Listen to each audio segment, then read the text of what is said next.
চলো চলো, আগের একটা ভিডিওতে তোমাদের সাথে শেয়ার করেছি ফুচকার টক। এবার তোমাদের সাথে শেয়ার করব ফুচকার আলু মাখা। সুন্দর করে আলু সেদ্ধ করে নিয়ে ম্যাশ করে নিয়েছি, তার মধ্যে দিয়েছি বুট সেদ্ধ, ছোলা, গাজর, পেঁয়াজ কুচি, লঙ্কা সেদ্ধ, তোমাদের স্বাদ মতো অনুযায়ী লঙ্কা দেবে, আর দেবো বিট নুন, একটা ভাজা মশলা যেটার মধ্যে শুকনো লঙ্কা, জিরে আর ধনে একসাথে শুকনো কড়াই ভেজে একটু সেটাকে গুঁড়ো করা, সাথে দেবো চাট মশলা আর ধনে পাতা দেবো, হ্যাঁ বাদামও কিন্তু দিয়ে নেব, স্বাদ মতো লবণ, ঝাল সেটা তোমাদের স্বাদ মতো দেবে। আর সাথে অ্যাড করব হলো লেবু, একটা সুন্দর একটা স্মেলের জন্য আর সুন্দর টেস্টের জন্যও বলতে পারো।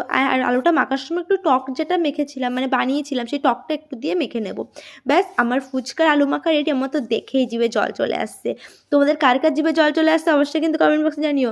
আর হ্যাঁ, ফুচকা লাভার কারা কারা আছে অবশ্যই কমেন্ট করতে ভুলো না। চলো, যারা ফেসবুক থেকে দেখছো তারা ঝপাঝপ গিয়ে ফলো করে দাও, আর যারা ইউটিউব থেকে দেখছো ঝপাঝপ যাও সাবস্ক্রাইব করে দাও। টাটা।